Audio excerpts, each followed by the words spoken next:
मैं तो आई सुनते हैं एक छोटी सी कहानी। एक बच्चा जो कभी बूढ़ा ही नहीं हुआ। मुकुंद ऋषि ने भगवान शिव की तपस्या करके पुत्र का वरदान मांगा। भगवान शिव प्रकट हुए और पूछने लगे, तुम अधिक आयु वाला साधारण पुत्र चाहते हो अथवा 16 वर्ष की आयु वाला बुद्धिमान और तेजस्वी पुत्र चाहते हो?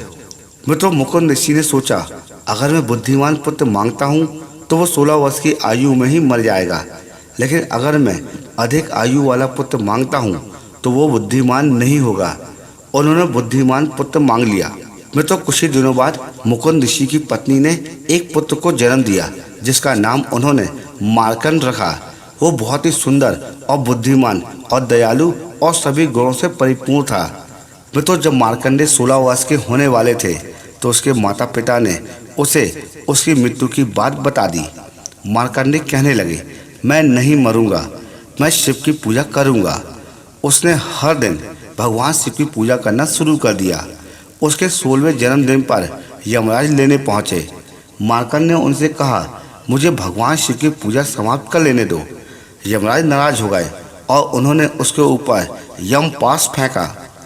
शिव भगवान प्रकट हो गए और उन्होंने यमराज को यमलोक लौट जाने का आदेश दे दिया और बोले, वापस धरती पर मत आना। यम चले गए। उसके बाद से पृथ्वी पर किसी की भी मृत्यु नहीं हुई। पृथ्वी पर आबादी बहुत ज़्यादा बढ़ गई। माँ धरती भगवान शिव के पास पहुंची और कहने लगी, मैं इतना भार नहीं उठा सकती हूँ, कृपा कर यमराज को पृथ्वी पर भेजिए। जब शिव ने इनकार कर दिया तो वो सहायता के लिए माँ पार्वती के पास पहुंची। माता पार्वती ने शिव से निवेदन किया और भगवान शिव बोले, यमराज ने मेरे भक्तों का अपमान किया है। पार्वती ने कहा, किंतु आपने ही तो कहा था कि मार्कंडे 16 वर्ष से अधिक नहीं जिएगा, इसलिए यमराज उसे लेने गए थे। शिव निरुत्तर हो गए। इस पर माता पार्वती बोली, शायद आपको आश्चर्य होगा कि मार्कंडे सदैव 16 वर्ष का ही रहेगा। इसी बात को यमराज समझ नहीं पाए होंगे। शिव तुरंत प्रसन्न होकर बोले, बिल्कुल यही बात थी। उन्होंने तुरंत यमराज को पृथ्वी पर जाने की अनुमति दे दी।